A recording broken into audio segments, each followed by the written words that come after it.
అందరికీ వందనాలండి. అందరూ బాగున్నారు అనుకుంటున్నాను. ప్రతి వారం కూడా మనం కొత్త నిబంధనలో ఉన్న భక్తుల గురించి మాట్లాడుకుంటున్నాం. ఈరోజు మనం బాప్తిస్మిచ్చే యోహాను గురించి మాట్లాడుకుందాం. అసలు ఈ బాప్తిస్మిచ్చే యోహాను గురించి మనం ఎందుకు మాట్లాడుకోవాలి అంటే, యేసుక్రీస్తు వారు బాప్తిస్మిచ్చే యోహాను గురించి ఏం మాట్లాడారో మనం ఒకసారి గమనిస్తే, బాప్తిస్మిచ్చే యోహాను ఎంత గొప్పవాడో, అతని జీవితం నుండి మనం నేర్చుకోవడానికి ఎన్ని విషయాలు ఉంటాయో అనేది మనకు తెలిసిపోద్ది. ఒకసారి అందరూ కూడా మీ చేతిలో ఉన్న బైబిల్స్ ఓపెన్ చేసినట్లయితే మత్తయి సువార్త 11వ అధ్యాయము 9వ వచనం. మరి ఏమి చూడ వెళ్ళితిరి? ప్రవక్తన? అవును గాని ప్రవక్త కంటే గొప్పవానిని అని మీతో చెప్పుచున్నాను. బాప్తిస్మిచ్చే యోహాన్ని యేసుక్రీస్తు వారు ఏమంటున్నారంటే, ప్రవక్త కూడా కాదు, ప్రవక్త కంటే గొప్పవాడు. ఎవరో? బాప్తిస్మిచ్చే యోహాను. బాప్తిస్మిచ్చే యోహాను ప్రవక్త కంటే గొప్పవాడంట. అసలు ప్రవక్త అంటేనే గొప్పవాడు. మామూలు ప్రజల కన్నా విశ్వాసులు గొప్పవాళ్ళు, విశ్వాసుల కన్నా బోధకులు గొప్పవాళ్ళు, బోధకుల కన్నా ప్రవక్తలు గొప్పవాళ్ళు, ప్రవక్తల కన్నా గొప్పవాళ్ళు ఎవరన్నా ఉంటే అది బాప్తిస్మిచ్చే యోహాను. బాప్తిస్మిచ్చే యోహాను ప్రవక్త కన్నా గొప్పవాడు. ఎందుకు ప్రవక్త కన్నా గొప్పవాడు? కింద చెప్పబడింది. ఎందుకంటే, ఇదిగో నేను నా దూతను నీకు ముందుగా పంపుచున్నాను, అతడు నీ ముందర నీ మార్గమును సిద్ధపరచును అని ఎవని గూర్చి రాయబడినదో అతడే ఈ యోహాను. యేసుక్రీస్తు వారు వచ్చి వెంటనే సువార్త ప్రకటించడం మొదలు పెడితే, వచ్చి వెంటనే నేనే మెస్సయ్యని అని చెప్పుకోవడం మొదలు పెడితే చాలామంది నమ్మడానికి కొంచెం టైం పట్టిద్ది. అందుకని యేసుక్రీస్తు వారు రాకముందే ఇంకో వ్యక్తి యేసుక్రీస్తు గురించి సాక్ష్యం ఇవ్వడం. ఇదిగో మెస్సయ్య వస్తున్నాడు, అందరూ కూడా సిద్ధపడి ఉండండి, ఇదిగో మెస్సయ్య వస్తున్నాడు, అందరూ కూడా మారు మనసు పొందండి అని యేసుక్రీస్తు వారికి ముందే యేసుక్రీస్తు వారి యొక్క మార్గాన్ని సరళం చేసే వ్యక్తి. యేసుక్రీస్తు వారు నడవడానికి ముందుగానే మార్గాన్ని సిద్ధపరిచిన వ్యక్తి. యేసుక్రీస్తుకి ముందొచ్చిన ప్రవక్త కాబట్టి బాప్తిస్మిచ్చే యోహాను ప్రవక్తల కంటే గొప్పవాడు. మిగతా ప్రవక్తలందరూ ఓకే, కానీ బాప్తిస్మిచ్చే యోహాను యేసుక్రీస్తుకి ముందొచ్చాడు కాబట్టి, అంతకుముందు వచ్చిన ప్రవక్తలు ఎవరికి కూడా యేసుక్రీస్తే మెస్సయ్య అని తెలీదు, కానీ బాప్తిస్మిచ్చే యోహానుకి తెలుసు. బాప్తిస్మిచ్చే యోహాను పాత నిబంధన ప్రవక్తలందరిలో చివరివాడు, కొత్త నిబంధన ప్రవక్తలందరిలో మొదటివాడు. యేసుక్రీస్తు గురించి ఈయనే మెస్సయ్య అని అందరికీ సాక్ష్యం ఇచ్చిన ప్రవక్త కాబట్టి ప్రవక్త కంటే గొప్పవాడు బాప్తిస్మిచ్చే యోహాను అని యేసుక్రీస్తు వారు చెబుతున్నారు. మరి ప్రవక్తల గురించే చదువుకుంటున్నాం మనం. ప్రవక్త కంటే గొప్పవాడైన బాప్తిస్మిచ్చే యోహాను గురించి చదువుకోవాలి కదా. ఇది మాత్రమేనా? బాప్తిస్మిచ్చే యోహానికి ఇంకో పేరు కూడా పెట్టాడు యేసుక్రీస్తు వారు. ఆ పేరేంటో కూడా చూడండి. 11వ వచనం. స్త్రీలు కనిన వారిలో బాప్తిస్మిచ్చే యోహాను కంటే గొప్పవాడు పుట్టలేదు అని నిశ్చయముగా మీతో చెప్పుచున్నాను. ఆదాము దగ్గర నుండి మొదలు పెట్టుకుంటే ఎంతోమంది భక్తులు వచ్చారు. వాళ్ళందరికంటే, స్త్రీలు కనిన వారిలో అందరికంటే గొప్పవాడు బాప్తిస్మిచ్చే యోహాను అని నేను మీరు చెప్పడం కాదు, యేసుక్రీస్తు వారే సాక్ష్యం ఇస్తున్నారు. నేను మీతో చెప్పుచున్నాను. స్త్రీలు ఎవరెవరైతే కన్నారో ఆదాము దగ్గర నుండి ఎవరినైనా తీసుకోండి, భక్తులైనా తీసుకోండి, రాజులైనా తీసుకోండి, యాజకులైనా తీసుకోండి, ఎవరినైనా తీసుకోండి, ప్రవక్తలందరితో పోల్చినా కానీ ప్రవక్తలందరికంటే గొప్పవాడు. స్త్రీలు కనిన వారిలో బాప్తిస్మిచ్చే యోహాను కంటే గొప్పవాడు పుట్టలేదు అని యేసుక్రీస్తు వారే బాప్తిస్మిచ్చే యోహాను గురించి సాక్ష్యం ఇచ్చారంటే, మరి అందరికంటే గొప్పవాడు అన్నప్పుడు బాప్తిస్మిచ్చే యోహాను గురించి మనం నేర్చుకోవడానికి చాలా ఉంటుంది కదా. కొన్ని విషయాలైనా ఈరోజు మనం నేర్చుకుందాం, మిగిలిన విషయాలు ఇంకో రోజు ఎప్పుడైనా చదువుకుందాం. ఈరోజు ఎన్ని విషయాలు నేర్చుకోగలిగితే అన్ని విషయాలు. అసలు బాప్తిస్మిచ్చే యోహాను అంత గొప్పవాడు ఎలా అయ్యాడు? మనం కూడా దేవుడి దగ్గర నుండి అలా సాక్ష్యం పొందుకోవాలంటే, మనం కూడా మంచివాళ్ళం, గొప్పవాళ్ళం అనే సాక్ష్యం దేవుడి దగ్గర నుండి మనం పొందుకోవాలంటే మనం ఏం చేయాలి అనేది ఈరోజు వీడియోలో మనం ఆలోచిద్దాం. మొట్టమొదటిగా బాప్తిస్మిచ్చే యోహాను యొక్క పుట్టుక, తల్లిదండ్రులు, అది మనం ఆలోచించాం అనుకోండి. జకరియా గారు, ఎలిజబెత్ గారు, వీళ్ళిద్దరి గురించి మనం ఆల్రెడీ ఒక వీడియోలో చెప్పుకున్నాం. అసలు వాళ్ళిద్దరూ ఎంత నీతిమంతులు, వాళ్ళ దగ్గర నుండి మనం ఏం నేర్చుకోవాలి, ఇవన్నీ కూడా జకరియా, ఎలిజబెత్ గురించి మనం వేరే వీడియోలో మాట్లాడుకున్నాం. వృద్ధాప్యంలో వాళ్ళిద్దరు కూడా బాగా ముసలివారిగా ఉన్నప్పుడు బాప్తిస్మిచ్చే యోహాను పుట్టాడు. పుట్టిన వెంటనే, బాప్తిస్మిచ్చే యోహాను పుట్టిన వెంటనే పరిశుద్ధాత్మతో నిండుకున్నాడు అని ఉంటుంది. ఒకసారి అందరూ చూడండి. లూకా సువార్త 1వ అధ్యాయము 41వ వచనం. ఎలిజబెతు మరియ యొక్క వందన వచనము వినగానే ఆమె గర్భములో శిశువు గంతులు వేసెను. ఇది చాలా ఇంపార్టెంట్ అండి. ఎందుకంటే మనందరం కూడా కొంత వయసు వచ్చిన తర్వాత మారు మనసు పొంది బాప్తిసం తీసుకుని పరిశుద్ధాత్మను పొందుకుంటాం. మనందరం కూడా మన జీవితం సగంలో పరిశుద్ధాత్మను పొందుకుంటే, బాప్తిస్మిచ్చే యోహాను పరిశుద్ధాత్మ పరిశుద్ధాత్మని ఎప్పుడు పొందుకున్నాడు తెలుసా? గర్భంలో ఉన్నప్పుడే, ఇంకా భూమి మీద పుట్టక మునిపే పరిశుద్ధాత్మతో నిండుకున్న వ్యక్తి బాప్తిస్మిచ్చే యోహాను. యేసుక్రీస్తుని ఎప్పుడు గుర్తుపట్టాడు బాప్తిస్మిచ్చే యోహాను? యేసుక్రీస్తు వారు మరియ తల్లి గారి గర్భంలో ఉన్నప్పుడే. బాప్తిస్మిచ్చే యోహాను ఇంకా పొట్ల, ఎలిజబెత్ గర్భంలో ఉన్నాడు. యేసుక్రీస్తు వారు ఇంకా పొట్ల, మరియ గర్భంలో ఉన్నారు. యేసుక్రీస్తు వారిని అప్పుడే గుర్తుపట్టిన వ్యక్తి బాప్తిస్మిచ్చే యోహాను. బాప్తిస్మిచ్చే యోహాను కడుపులో ఉన్నప్పటి నుంచే, తన తల్లి గర్భంలో ఉన్నప్పటి నుంచే యేసుక్రీస్తు వారిని గుర్తుపట్టి ఈయనే మెస్సయ్య అని అందరికీ కూడా చాటి చెప్పిన వ్యక్తి బాప్తిస్మిచ్చే యోహాను. మొట్టమొదటిగా బాప్తిస్మిచ్చే యోహాను ఈయనే మెస్సయ్య అని ఎవరో చెప్పాడు తెలుసా? తన తల్లికి బోధించాడు. ఎలిజబెత్ గారు తన గర్భంలో శిశువు గంతులు వేయగానే, ఓకే నా శిశువు గంతులు వేస్తుందంటే బాప్తిస్మిచ్చే యోహాను కడుపులో ఉన్నప్పుడే గంతులు వేస్తున్నాడంటే యేసుక్రీస్తు వచ్చాడనమాట అని ఆవిడ కూడా పరిశుద్ధాత్మతో నిండుకొని ఆవిడ కిందంతా మాట్లాడుతూ ఉంటుంది. అంటే గర్భంలో ఉన్నప్పుడే యేసుక్రీస్తు వారి గురించి ప్రకటించిన వ్యక్తి, గర్భంలో ఉన్నప్పుడే ఈయనే మెస్సయ్య అని వేరే వాళ్ళకి సాక్ష్యం ఇస్తున్న వ్యక్తి ఎవరంటే బాప్తిస్మిచ్చే యోహాను. సరే, గర్భంలో ఉన్నప్పుడైతే దేవుని పరిశుద్ధాత్మ వల్ల జరిగింది అనుకుందాం. బాప్తిస్మిచ్చే యోహాను గారి యొక్క బాల్యం ఎలా ఉందో చూడండి. బాల్యం చూడండి, 80వ వచనం.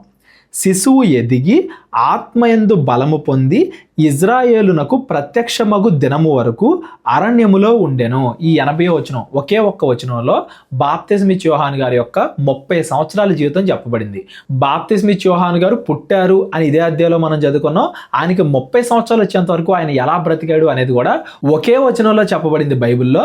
యేసుక్రీస్తు వారి గురించి ఎలా అయితే ఆయన బాల్యం మొత్తం, ఆయనకి 30 సంవత్సరాలు వచ్చేంత వరకు కూడా ఆయన మనుషుల దయలోను, దేవుని దయలోను, జ్ఞానంలోను ఎదుగుతున్నాడని ఒకే ఒక్క మాటలో బైబిల్ ఎలా అయితే చెప్పిందో, బాప్తిస్మిచ్చే యోహాను గురించి కూడా ఒకే ఒక్క మాటలో ఏంటంటే ఆ మాట, శిశువు ఆత్మయందు బలము పొంది, అంటే చిన్నప్పటి నుండే పరిశుద్ధాత్మ సహాయముతో పెరిగిన వ్యక్తి బాప్తిస్మిచ్చే యోహాను. అందరూ కూడా టీనేజ్ అనగానే 12 సంవత్సరాల నుండి 19 సంవత్సరాల మధ్యలో చాలా తప్పులు చేస్తారు. టీనేజ్లోనే ఎక్కువగా పిల్లలందరూ కూడా టీనేజ్లోనే ఎక్కువగా తప్పులు చేస్తారు. ఆ వయసులో కూడా బాప్తిస్మిచ్చే యోహాను ఏ తప్పు చేయలేదంటే ఏ తప్పు చేయలేదు. యేసుక్రీస్తు వారు ఎలా అయితే దేవుని దయలోను మనుషుల దయలోను పెరుగుతూ వచ్చాడో, బాప్తిస్మిచ్చే యోహాను కూడా అలాగే దేవుని దయలోను మనుషుల దయలోను ఆత్మయందు ఎదుగుతూ వచ్చాడు. 30 సంవత్సరాలు వచ్చేంత వరకు కూడా ఒక్క మచ్చ కూడా లేకుండా, 30 సంవత్సరాలు వచ్చేంత వరకు కూడా ఏ తప్పు చేయకుండా బాప్తిస్మిచ్చే యోహాను గారు పరిశుద్ధాత్మ సహాయంతో బ్రతికారు. ఎందుకు అలా బ్రతికారు? ఒకవేళ బాప్తిస్మిచ్చే యోహానే తప్పు చేశాడు అనుకో, బాప్తిస్మిచ్చే యోహాను యేసుక్రీస్తుని చూపించాడు అనుకో, తర్వాత నువ్వే ఎప్పుడు అబద్ధాలు చెప్తా ఉంటావు, ఈయనే మెస్సయ్య అని మేమెందుకు నమ్మాలి అంటారు జనాలు. ఆ మచ్చ కూడా రానియకుండా బాప్తిస్మిచ్చే యోహాను గారు తనకి 30 సంవత్సరాలు వచ్చేంత వరకు, ఇజ్రాయేలునకు ప్రత్యక్షం అంటే 30 సంవత్సరాలు వచ్చేంత వరకు చాలా జాగ్రత్తగా మంచిగా బ్రతికాడు అని దాని అర్థం. ఆత్మలో ఎదుగుతూ ఉన్నాడు. చిన్న వయసులో బాప్తిస్మిచ్చే యోహాను గారు అంత మంచిగా బ్రతికారు. అదేం ఈజీ విషయం కాదండి. బాప్తిస్మిచ్చే యోహాను గారి యొక్క తల్లిదండ్రులు బాగా ముసలివాళ్ళు. వాళ్ళు ముసలివాళ్ళు అంటే బాప్తిస్మిచ్చే యోహాను కొంచెం పెద్దవాడు అయ్యేసరికి వాళ్ళు చనిపోయి ఉంటారు. బాప్తిస్మిచ్చే యోహానికి 30 సంవత్సరాలు వచ్చేంత వరకు వాళ్ళేం బతికొండరు, ఎప్పుడో చనిపోయి ఉంటారు. తల్లిదండ్రులు ఇద్దరు చనిపోయినా కానీ పాపం చేయకుండా పరిశుద్ధాత్మ సహాయంతో మంచిగా బ్రతికాడు అంటే, ఆత్మలో ఎదగడం అంటే మంచిగా బ్రతకడం. తప్పులు చేసేవాళ్ళు ఎలా ఉంటారు? ఆత్మని ఆర్పేస్తారు. పరిశుద్ధాత్మలో ఎదగడం అంటే తప్పు చేయకుండా ఇంకా ఇంకా మంచిగా బ్రతకడం. దేవుడు ఎలా చెప్పాడో అలా బ్రతకడం అని దాని అర్థం. తనకి 30 సంవత్సరాలు వచ్చేంత వరకు ఏ తప్పు చేయకుండా ఉన్నాడు. అప్పుడు వరకు ఏం చేశాడు? చాలా మంది శిష్యుల్ని సంపాదించుకున్నాడు. చాలా మంది ఏమనుకుంటారంటే బాప్తిస్మిచ్చే యోహాను ఒంటరివాడు అనుకుంటారు. కాదండి, బాప్తిస్మిచ్చే యోహాను గారు చాలా మంది శిష్యుల్ని సంపాదించుకున్నారు. ఇంకా చెప్పాలి అంటే యేసుక్రీస్తు వారి 12 మంది శిష్యుల్లో కొంతమంది బాప్తిస్మిచ్చే యోహాను శిష్యులే. అంతకుముందు వాళ్ళు బాప్తిస్మిచ్చే యోహాను శిష్యులు. ఆ తర్వాత బాప్తిస్మిచ్చే యోహాను చెబితే బాప్తిస్మిచ్చే యోహాను ఇదిగో ఆయనే మెస్సయ్య, మీరు ఆయన్నే వెంబడించాలి ఇక నుండి అని చెప్తే బాప్తిస్మిచ్చే యోహాను దగ్గర నుండి ఆ శిష్యులు, పేతురు సహోదరుడైన ఆంద్రేయ ఉంటాడు కదా, అలా బాప్తిస్మిచ్చే యోహాను యొక్క శిష్యులు తర్వాత యేసుక్రీస్తు వారి శిష్యులుగా మారారు. అంటే బాప్తిస్మిచ్చే యోహాను గారు ఎంత గొప్పగా పనిచేశాడు. ప్రవక్త అని ఉంది కదా, ప్రవక్త కంటే గొప్పవాడు అని ఉంది కదా. జనాలను గద్దించడం, వాళ్ళందరికీ కూడా వాక్యం చెప్పడం, దేవుడి మాటలు తెలిసేలాగా వాళ్ళ మధ్య అద్భుత కార్యాలు చేయడం, ఇవన్నీ కూడా ప్రవక్త యొక్క పనులు. ప్రవక్త కన్నా గొప్ప పని ఏంటంటే ఇదిగో మెస్సయ్య వస్తున్నాడు అందరూ కూడా సిద్ధపడండి, ఇదిగో యేసుక్రీస్తు వస్తున్నాడు అందరూ కూడా సిద్ధపడండి అన్నట్టుగా యేసుక్రీస్తు వారి గురించి అప్పటిదాకా ప్రకటిస్తూనే ఉన్నాడు. యేసుక్రీస్తు వారు తన పరిచర్య మొదలు పెట్టడానికి ముందే బాప్తిస్మిచ్చే యోహాను గారు పరిచర్య మొదలుపెట్టి యేసుక్రీస్తు వారి పరిచర్యకి ఒక మార్గాన్ని సిద్ధపరిచిన వ్యక్తి బాప్తిస్మిచ్చే యోహాను. ఇప్పటిదాకా బాప్తిస్మిచ్చే యోహానులో ఏమైనా లోపాలు కనపడ్డాయా? మనకి కనబడలా. అంత మంచిగా బ్రతికాడు. యేసుక్రీస్తు వారు పరిచర్య మొదలుపెట్టిన తర్వాత యేసుక్రీస్తు వారికి ఎప్పుడైతే 30 సంవత్సరాలు వచ్చి సువార్త పరిచర్య చేసే సమయం ఆరంభమైందో అప్పుడు యేసుక్రీస్తు వారు మొట్టమొదటిగా ఎవరి దగ్గరికి వెళ్ళారంటే బాప్తిస్మ ఇచ్చే యోహాను దగ్గరికి వెళ్ళారు. నాకు బాప్తిస్మ ఇవ్వు అని యేసుక్రీస్తు వారు అడిగినప్పుడు బాప్తిస్మ ఇచ్చే యోహాను గారు ఏం మాట్లాడారు తెలుసా?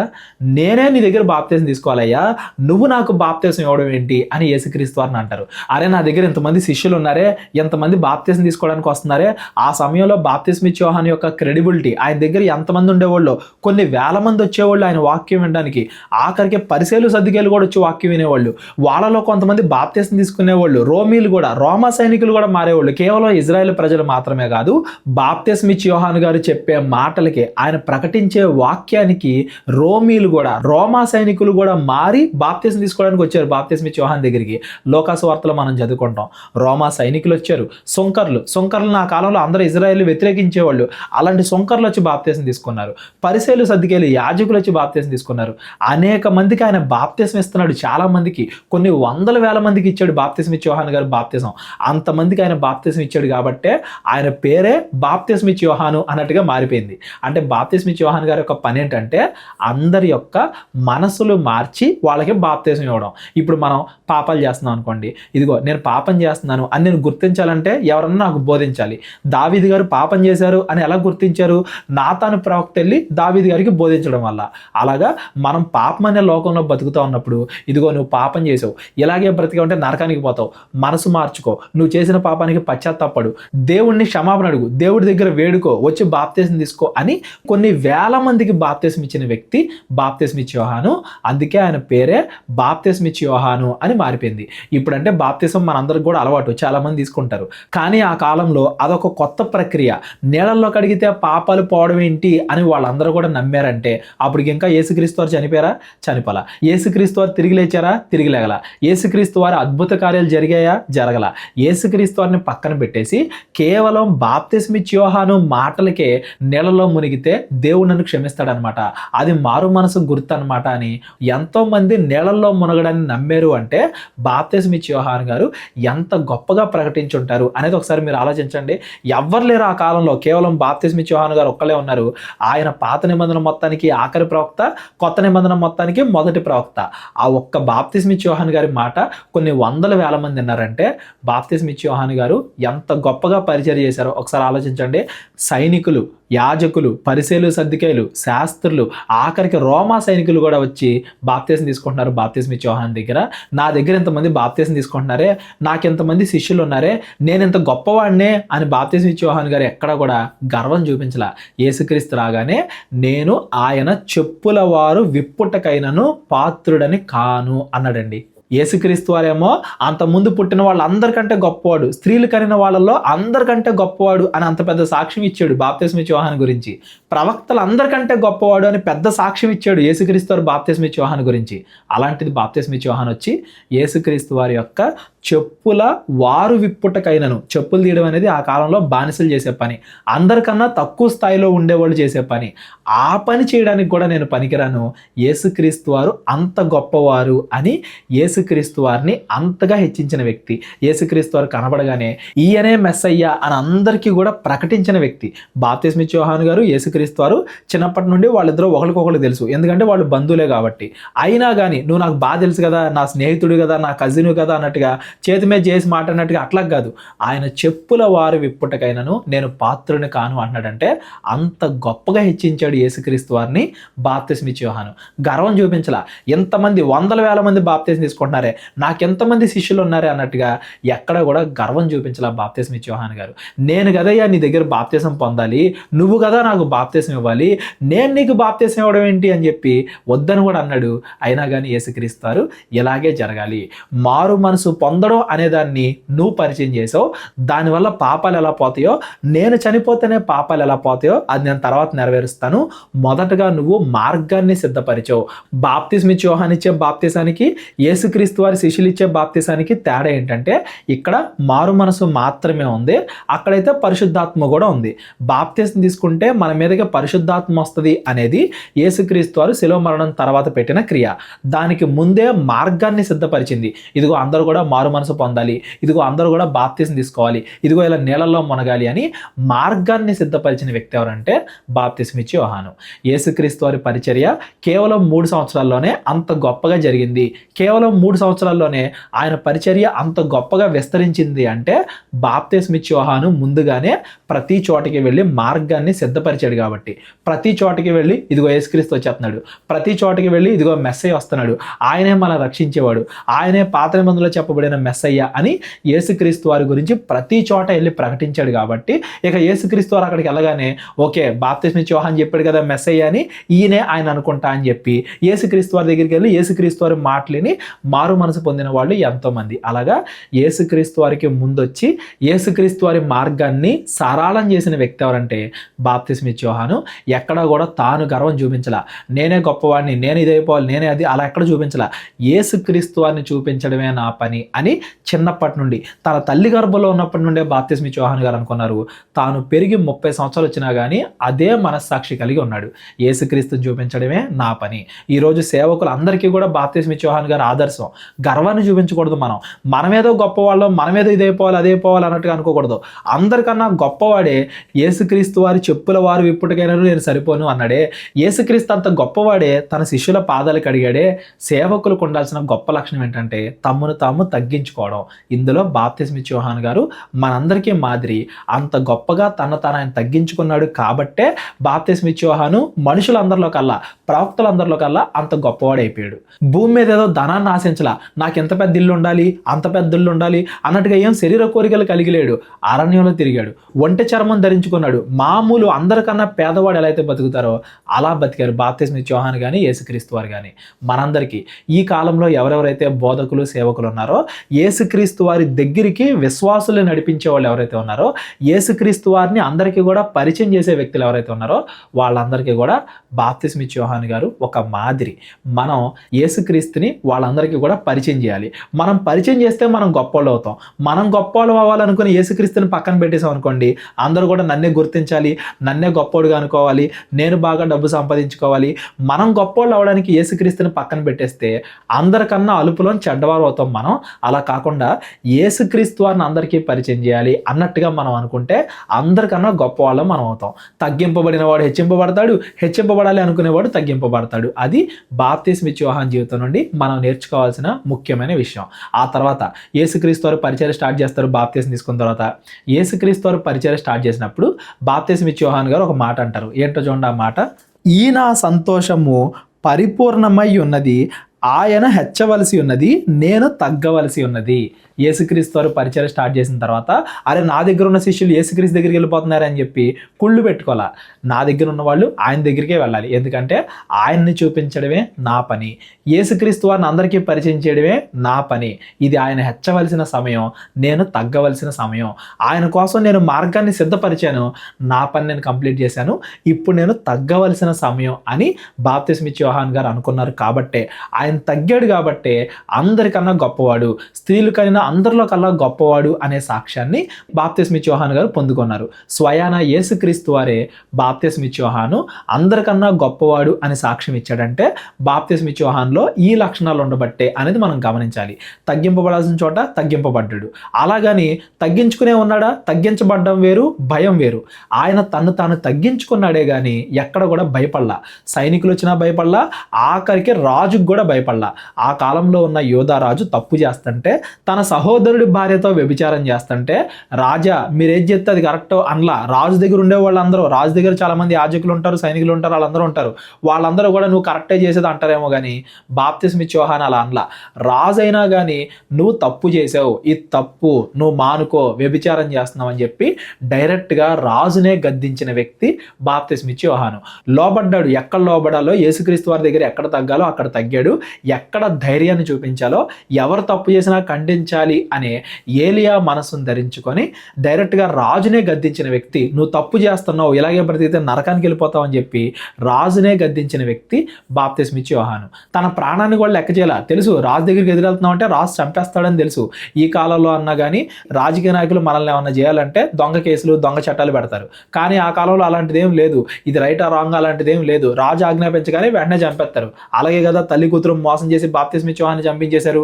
తెలుసు బాప్తిస్మిచ్చే యోహానికి నేను ఇలా ఎదురెళ్తే వాళ్ళు నన్ను చంపేస్తారు అని తెలిసినా కానీ కావాలని ఎదురెళ్ళాడు. చనిపోవడానికి కాదు, నేను చచ్చిపోయినా పర్లేదు, తప్పుని తప్పనే చెబుతాను, మంచిదైతే మంచి అని చెప్తాను, చెడైతే చెడని చెప్తాను అన్నట్టుగా బాప్తిస్మిచ్చే యోహాను గారు అది రాజు చేసినా కానీ తప్పు తప్పే, ఇలా చేస్తే నరకానికి వెళ్ళిపోతాం అన్నట్టుగా రాజునే గద్దించిన వ్యక్తి, ఎవరికి భయపడని వ్యక్తి, సువార్త ప్రకటించడానికి అస్సలు భయపడని వ్యక్తి ఎవరంటే బాప్తిస్మిచ్చే యోహాను. మరి ఎక్కువ మందిని సంపాదించుకోవాలి కదా అని చెప్పి పరిసయ్యులు సద్దుకేలాగా వాక్యాన్ని మార్చేలా, మీకు ఎప్పుడు ఆశీర్వాదం కలుగుద్ది, దేవుడు నమ్ముకోండి, దేవుడి దగ్గరికి రండి, మీకు డబ్బు వచ్చేద్ది, స్వస్థ వచ్చేద్ది, ఆశీర్వాదం వచ్చేద్ది, ఇలాంటి మాటలు చెప్పలా బాప్తిస్మిచ్చే యోహాను గారు. సర్ప సంతానమా, మీరు తప్పు చేస్తే నరకానికి వెళ్ళిపోతారు, రాజు నువ్వు తప్పు చేస్తే నరకానికి వెళ్ళిపోతావు, మీరు మీ తప్పులు మానేసుకోండి, మారు మనసు పొందండి, ఎక్కడి నుంచైనా కానీ మంచిగా బ్రతకండి అని మారు మనసు గురించి బోధించిన వ్యక్తి బాప్తిస్మిచ్చే యోహాను. అలా బాప్తిస్మిచ్చే యోహాను లాగా మనం ఉండాలి. ఈరోజు బోధకులు, సువార్థికులు ఎవరైనా ఉంటే ఎప్పుడు కూడా ప్రజలకి మీరు ఆశీర్వదింపబడతారు, రోగాలు పోతాయి, స్వస్థతలు పోతాయి, ఇవి మాత్రమే చెప్పడం కాదు, అన్నింటికన్నా ముఖ్యమైనది సువార్త అంటే మారు మనస్సు కలిగేలాగా వాక్యం బోధించడం. మనం వాక్యం బోధించడం వల్ల జనాలకి ఏది పాపమో ఏది కాదో, ఏది నిజమైందో ఏది అబద్ధమైందో, వాళ్ళు ఏమి మానేసుకోవాలో ఏమి నేర్చుకోవాలో, మారు మనసు పొందడం, పాపపు జీవితాన్ని వదిలిపెట్టేసి మారు మనసు పొందడం అనేది సువార్త యొక్క ముఖ్యమైన భావం. తన జీవితం మొత్తాన్ని కూడా దానికే కేటాయించిన వ్యక్తి, ప్రజల యొక్క మనసులు మార్చడమే నా పని అన్నట్టుగా దానికోసమే జీవించిన వ్యక్తి బాప్తిస్మిచ్చే యోహాను గారు. బాప్తిస్మిచ్చే యోహాను గారు మాట్లాడిన కొన్ని మాటలు చూసి మనం క్లోజ్ చేసుకుందామండి. ఎందుకంటే అవన్నీ కూడా మన మనసును కూడా మార్చాలి. కేవలం ఎప్పుడు ఆశీర్వాదం ఆశీర్వాదం, దేవుడి దగ్గర నుండి నాకు డబ్బు కావాలి, ఇల్లు కావాలి, ఆశీర్వాదం కావాలి, ఇవి మాత్రమే కాదు, అసలు మనం ఏమి మార్చుకోవాలి అనేది కూడా మనం గమనించాలి. ఈ మాటలు బాప్తిస్మిచ్చే యోహాను గారు మాట్లాడిన ఈ మాటలు చూసి మనం క్లోజ్ చేసుకుందాం. లూకాసు వార్త 3వ అధ్యాయము 8వ వచనం, మారు మనస్సుకు తగిన ఫలములు ఫలించుడి. మారు మనసుకు తగిన ఫలములు అంటే ఏంటి?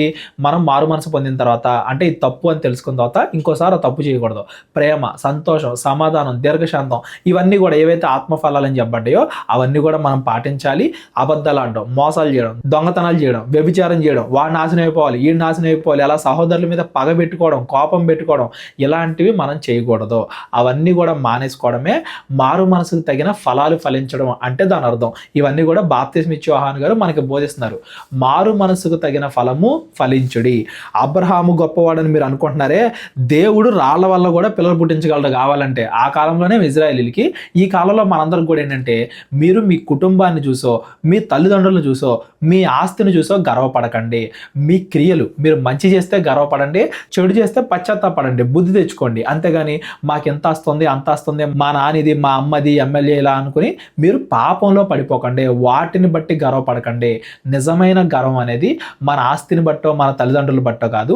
నిజమైన గర్వం మన క్రియలను బట్టి, మనం మంచి పని చేస్తున్నామా చెడు పని చేస్తున్నామా వీటిని బట్టి రావాలి అనేది బాప్తిస్మిచ్చే యోహాను గారు బోధించిన ముఖ్యమైన అంశం. ఇంకా ఏం చెప్తున్నారు చూడండి, ఇప్పుడే గొడ్డలి చెట్ల వేరున ఉంచబడి ఉన్నది గనుక మంచి ఫలములు ఫలించని ప్రతి చెట్టును నరకబడి అగ్నిలో వేయబడును అని చెప్పాను. మీరు ఇంకా మారకుండా ఇలాగే పాపాలు చేస్తూ ఉన్నారనుకోండి, అబద్ధాలు, మోసాలు, దొంగతనాలు, వ్యభిచారాలు, వ్యసనాలు, ఇలాంటివి మీరు పాపాల్లో ఉంటే ఖచ్చితంగా మీరు నరకానికి వెళ్ళిపోతారు. నరకబడి అగ్నిలో వేయబడును అంటే మీరు పాపం చేస్తూనే ఉంటే, మారు మనసు పొందకుండా, మారు మనసే కదా బాప్తిస్మిచ్చే యోహాను గారి యొక్క ముఖ్యమైన అంశం, మారు మనసు పొందకుండా ఉన్నారంటే మీరు నరకానికి వెళ్ళిపోతారు.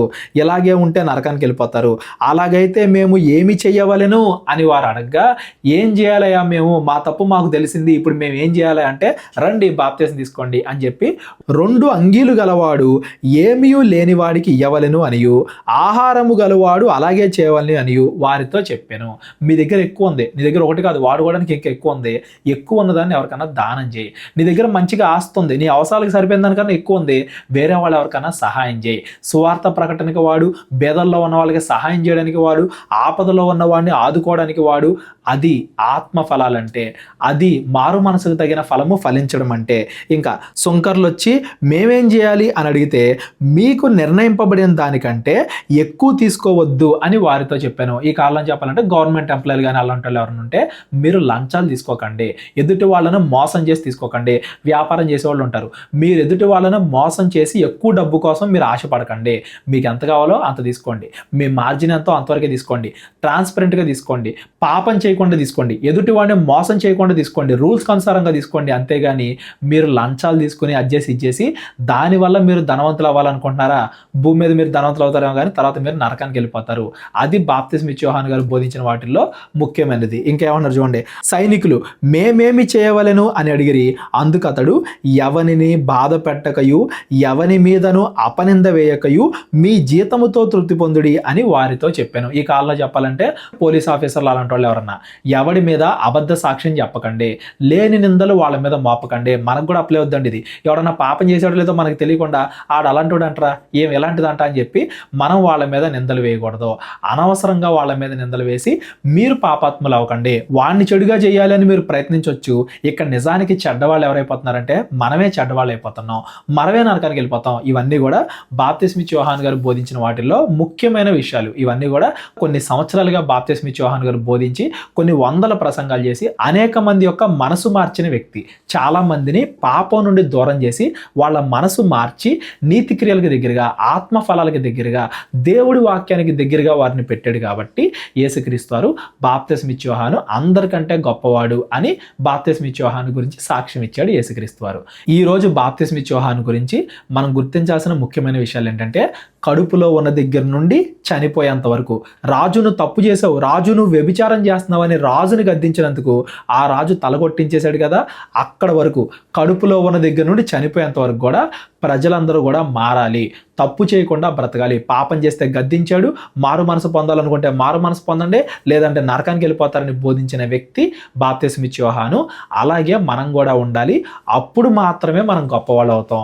బోధకులు ఎవరన్నా ఉంటే మీరు ఆశీర్వదింపబడతారు, మీకు ఇల్లు వచ్చేద్ది, మీకు ఆస్తి వచ్చేద్ది, ఇలా కాదు. మొట్టమొదటిగా మీరు పాపాలు మానుకోవాలి, మొట్టమొదటిగా మీరు మారు మనసు పొందాలి, ఏది చేయాలో అది చేయాలి, ఏవి మానుకోవాలో అవి మానుకోవాలి. ఇది సువార్త అంటే అని బోధించిన వ్యక్తి బాప్తిస్మ ఇచ్చే యోహాను గారు. అది బాప్తిస్మ ఇచ్చే యోహాను నుండి మనందరం కూడా నేర్చుకోవాల్సిన విషయం. ఇంకో ముఖ్యమైన విషయం ఏంటంటే, మన జీవితంలో మనం ఏం చేసినా కానీ అది మనల్ని, వేరే వాళ్ళని, మన కుటుంబాన్ని యేసుక్రీస్తుకి దగ్గర చేసేదిగా ఉండాలి.